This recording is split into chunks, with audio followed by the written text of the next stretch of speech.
In this video, we'll show you how to create a new auto-dating deadline template from within the contract to buy and sell. To do this, we need to have gone to create a new contract, then open the contract we're working on. Once we've opened the contract, we need to go to the Deadline section. An easy navigation menu is found on the right-hand side. When we click on Deadlines, you'll see right above the Dates and Deadlines table the link for our auto-dating deadlines.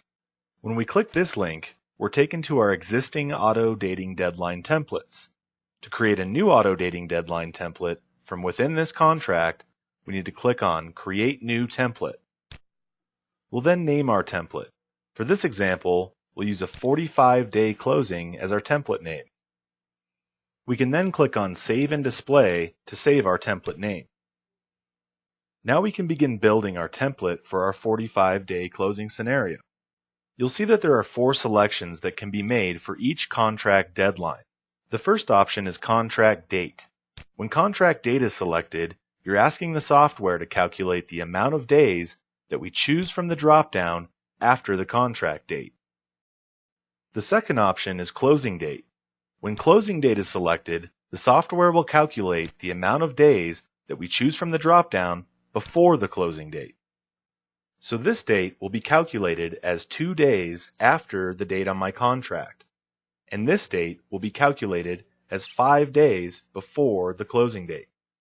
The next option is for MEC. When choosing MEC, this is calculated and inserted into the contract as days after MEC. So for this deadline, it will read 7 days after MEC. The last section is the Clear button. When Clear is selected, nothing will be entered into the contract for that specific deadline. It's important to note that if you want the contract to read as NA for any deadline, you'll need to make that selection in the Days dropdown. You'll then go through and complete the rest of the deadlines you want calculated into your template. After we've completed our template, and before we're ready to display our dates, we should always check to make sure that this box is checked. Checking this box will ask the software to look for dates that land on a weekend or holiday and move them to the next business day. Now we need to enter a closing date. Once we're ready, we can click on Save and Display.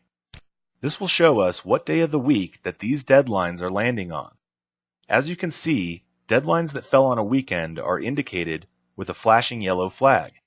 Holidays appear in a red flag. You can also see that the software has actually moved the date to the next business day for you.